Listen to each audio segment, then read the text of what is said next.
par to, kā vajag ierosināt šos te pasta nodaļas atvēršanu, atjaunošanu. Protams, ļoti žēl, ka vajadzēja nosargāt viņu pirms aizslēgt, jo tas ir grūti, bet kas ir izdarīts par šo laiku? Par šo laiku? Pagasts neatstāja jums lapas augšā. Neko neatstās, jā? Nu, bez jūsu lapām ir savākti 485 paraksti. Jā, 485 paraksti nedēļas laikā ir savākti. Liels paldies, vislielākais parakstu savācējs bija Laurā veikalā. Gandrīz 200 paraksti. Un visur bija piekodināts divreiz neparakstīties, un es tā pārskrēju, man bija laiks, pārskrēju, neredzēju vienu tos pašus uzvārdus un vienu to pašu rokrakstu un pārrakstus. Ja? Varbūt pastāstīsiet, kas bija pagastā līdz runāts par pasta atjaunošanu. Jā, es pastāstīšu, ko es ar šo te taisos darīju. Jā.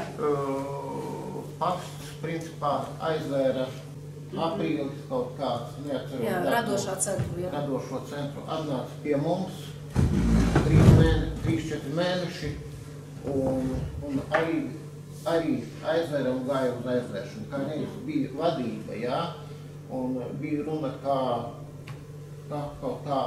kaut kā viņu, teiksim, varbūt varēs vēl saglabāt un tā.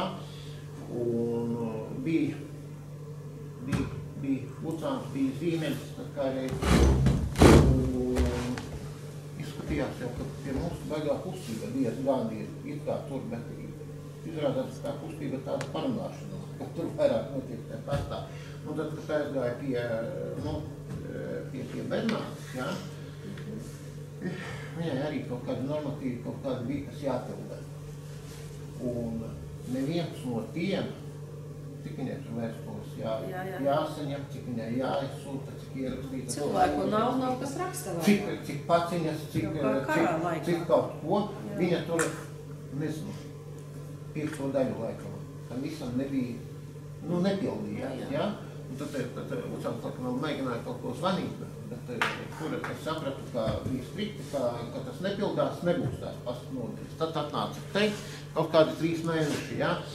Un tā, bet tagad es varu pastāstīt, kas tagad ir, jā? Es zvanīju, kad tikko parādījās informācija, ka tā 105 tas vēl nav aizvērtas, ka prezidents piebremzē to lietu, jā, es zvanīju uz to reģionālo pasta. Jā. Pārvaldes reiznieki, vai kā viņi precīzi, jā, tam cilvēkam, kas tagad darbojās, viņš arī, cik te brauc, viņš zināms bija, jā. Viņš teica, pagaidi, mums nekas nav zināms, kāda tā būs politika. Un tad mēs sarunājām sazvanīties ar viņu kaut kad, es viņam tas zvanīju vakar, nevarēju sazvanīt, šodien man viņu izdevās sazvanīt. Viņš atkal atzvanīja, viņš bija kaut kur projām. Un tad viņš man pavēstīja tādu lietu. 28. februārī tiekās pasts, Latvijas pasts, es saprotu, ir zem satiksmes ministrijas. Tiekas satiksmes ministrijā ar Latvijas pastu. Un tiek izrunāta visa tā politika, un tad viņš arī teica, ka droši vien tajā 28. februārī būs kaut kāds risinājums, vai saglabās tā 105, vai varbūt pacels kaut ko no tām, kas aizvērts. Un faktiski tajā 28. notiek runas. Jā, tas nozīmē, ka mēs ļoti labi iespējam. Jūs ļoti labi iespējāt, un man tāds iespējas radās no tā, ka to vajadzētu līdz tam 28. uz to satiksmes ministriju un pastu vai būt kaut kādu. Šajā nedēļā vajag aizsūtīt, lai 28. viņi jau ir iepriekš, jā. Labi. Un tik daudz es zinu.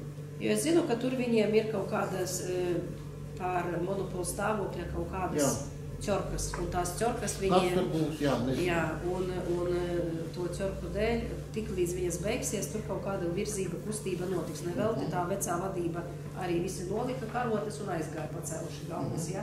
Līdz ar to mums ir paraksti pietiekami savākti, mēs tātad gatavojam vēstuli, un šos te, bet es nezinu, vai oriģinālus šos te parakstus sūta vai kopijas. Kā tur ir? Un varbūt uz abām vietām. Gan pastam, gan ministrijai. Nē, mums ir te, mums rakstīts bija tā, ka mums te vajadzētu satiksmes ministrijai un Latvijas pasta vadībā Gonas iedzīvotājiem. Tu vari kā teikt. Tad vajag super, viņš ir paspēc un vai aiziet. Jā. Vienīgi mums vēl ir jāsaņem ir no pagastā man bija.